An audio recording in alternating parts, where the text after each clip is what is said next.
All right, happy Wednesday, everybody. The MLM Heresy Chronicles, episode 2. You are an entrepreneur / business owner fallacy. And a fun bonus attraction marketing expose on the Facebook Mom Squad. Building your own network marketing business organization is more closely defined as what I would call franchising light.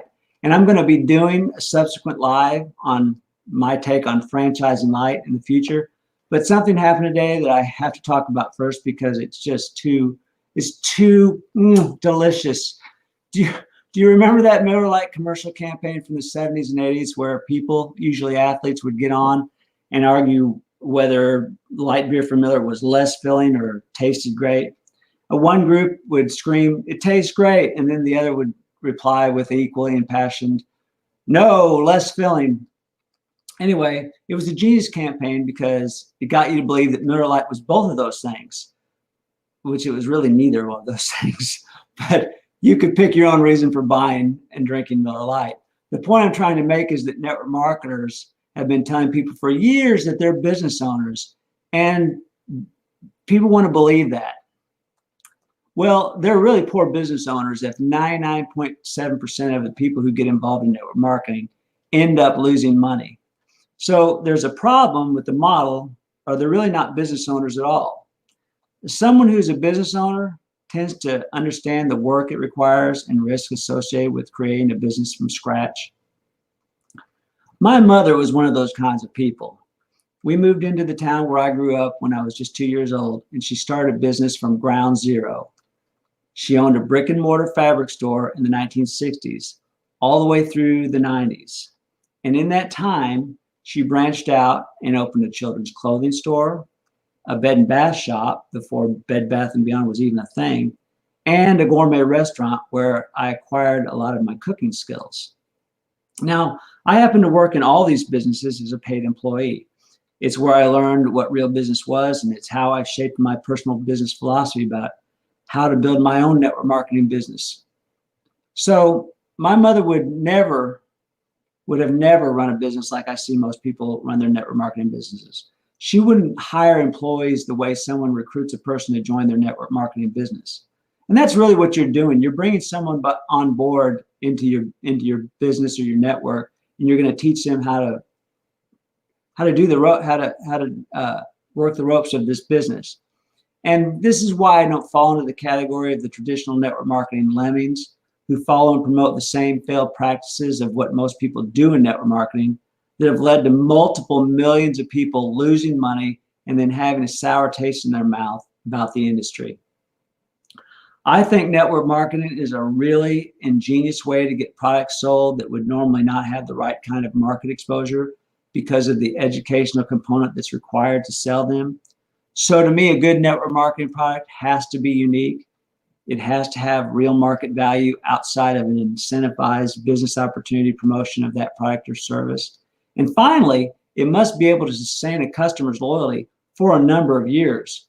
Without those ingredients, you don't have a residual income opportunity. You have a hamster wheel of recruiting, followed by attrition, followed by more recruiting and attrition, and so on until all you're left with is a bunch of hangers-on.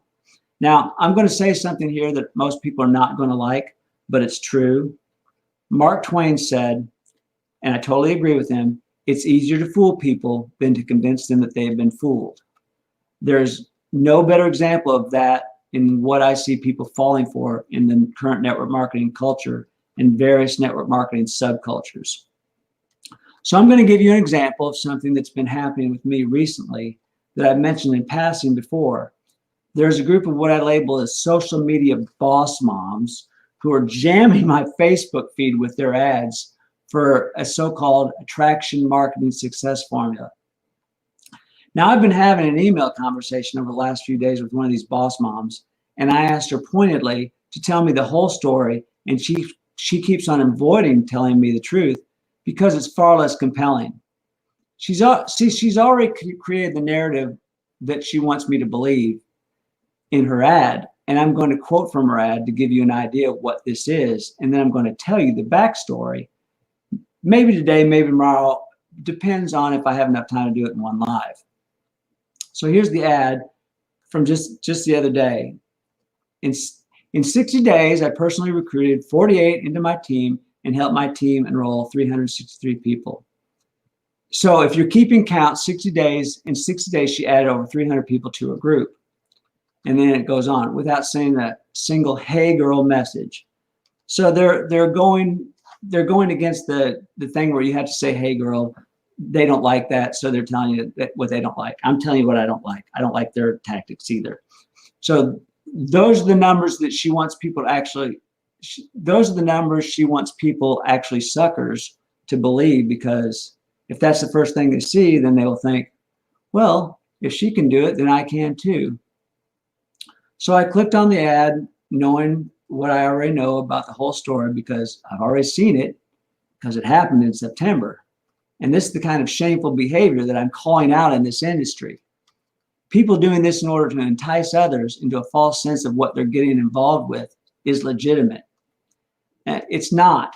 It's hype and a scam. And that's what I'm calling it, because that's what it is. And I'd be willing to bet that of all the people they enrolled in September, I doubt that very many of them will be left 2 or 5 years from now. So when I got her auto response message to sell me her social media influencing kit for however much it was, which was way lowballed, because there's always upsells involved in the program, because that's how they're making their money too.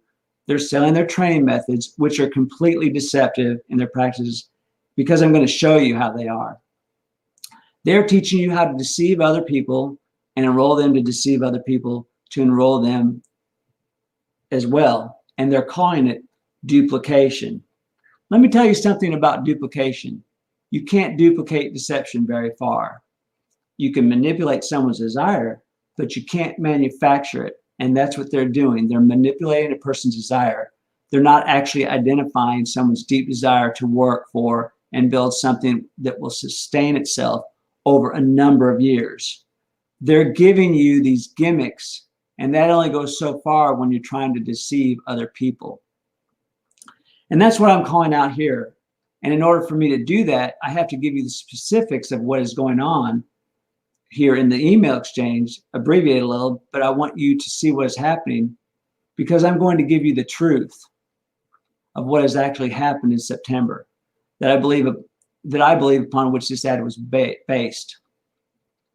But I can't go, hey, Brandon, but I can't get her to tell me that, because then she would blow her own cover.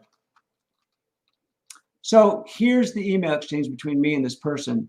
Stay to the end, you're going to love this. So I said to this lady, I called her by name, I'm curious, how were you able to accomplish the things you enumerate in your ad? 48 personally enrolled in 60 days, over 260 in your group. What are you not telling me? Is there more to the story? Can I expect those kind of results if I follow your social media influencer formula? Thanks, Kevin. She answered, Kevin, yes, these numbers are real. Absolutely. It all starts with the social influencer formula, but if you want to skyrocket your results, I'm going to recommend getting the social recruiting secrets and booking your free coaching calls that come along with that. My goal is to help all network marketers see the success I've seen. I'd be delighted to hop on a free call with you to help you get clear on your goals and see how I can best help you get there. I said, hey, this person, I'm just going to call her Jeannie. Okay, hey, Jeannie, that does not really answer any of my 4 separate questions as stated in the email. I never asked you if those numbers were real. Parentheses, I know they're real because I watched it all unfold in September on my Facebook feed. What she doesn't know is that I've already been contacted by a few of her boss mom lady friends in their company already. Maybe I should have been an investigative journalist instead of a network marketer, because I love exposing deception and fraud and lies. So back to the email. I will restate the questions for your benefit so that you can know exactly what I'm asking you. Now I'm giving her a second chance to answer this truthfully. I said, how were you able to accomplish the things you enumerate in your ad? You enroll all those people. What are you not telling me? And is there more to the story? And then I said, as you said in the introductory email, there are a lot of gurus telling me that they have the secret sauce. So what you're telling me is that they don't have the secret sauce. I have the secret sauce. You need to listen to me. Well, why would I listen to you? You're already lying to me. Second email in. So then she answers me and she goes, it's taken me a little while to get back to you. The last few days have been nuts.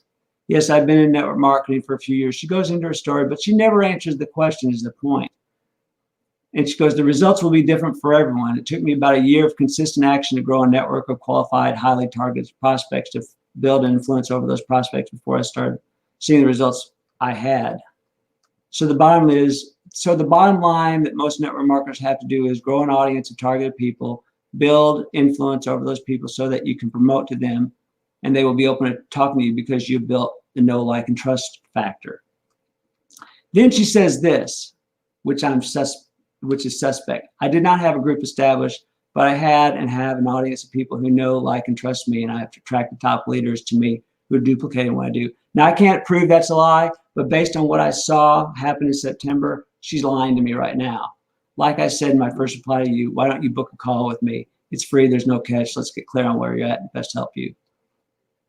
Now, I'm going to give you what I believe happened in order for her to create this ad, which all her boss moms are doing. This is some iteration of based on what they did back in September. These 5 to 6 ladies in one network marketing company rolled their team into a new company, and they were bragging about it on social media. They said that they joined a new company, and then they start bragging about how many people they enrolled, and it's pretty close to these numbers in that ad. Well, if you're enrolling the people you've already enrolled and you're keeping the downline intact, then you're not really enrolling people. You're just moving people, and that's the deception. That's what you have to look into, and that's what I'm trying to get people to understand about this industry. It's the illusion. When you do things like that, you're not being truthful. I'm not a magician, but she wants to train me how to become one, and I'm not going to let her. So today on my Facebook feed, this is no joke, on today's Facebook feed, another one of the boss moms ads popped up because the algorithm is feeding me the ads because I continue to click on them. Because I'm doing the investigative work to expose this fraud, which I said I was going to do. So in the ads, the people can comment and ask for information. And one of the people who asked for information, who already has the information, is one of the other boss moms herself. Now, I don't know how many of the others who are asking for information are just plants and shills. Remember yesterday, I asked if you knew what a shill was?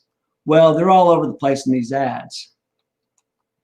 Is the social proof? This is the social proof element of their strategy, to build a big team and then have that team go and ask for information about their ad. It's not what I want to do in this business. There's a saying that goes like this: if you always tell the truth, you don't have to have a good memory. If someone asks me a question, I'm going to answer them truthfully. I'm not going to try and skirt the issue and create some story. That's what I do. I'm just honest and genuine and tell other people the truth. Whether it's about how my business works or my product works, it doesn't matter. That's what Mark Twain was saying about people who are fooled. Once they've been fooled, it's hard to get them to see the truth, because seeing the truth or admitting to it makes them appear foolish to everyone. And they would rather live with the lie than admit that they were wrong. And that's why these trainers and shady people in network marketing can continue to perpetuate what they're doing, because they know that people are too ashamed to come forward and say, hey, I was tricked. By the way, I've got this all documented in case you think I'm just telling you a story. If you want to see the emails or the Facebook ads or the Facebook posts, which are hilarious, because truth is stranger than fiction. And this is only one example. And there are many more in this industry. I can't track them all down. I hope you guys are having a great Wednesday. Please let me know if you like what I'm doing or if you are learning anything.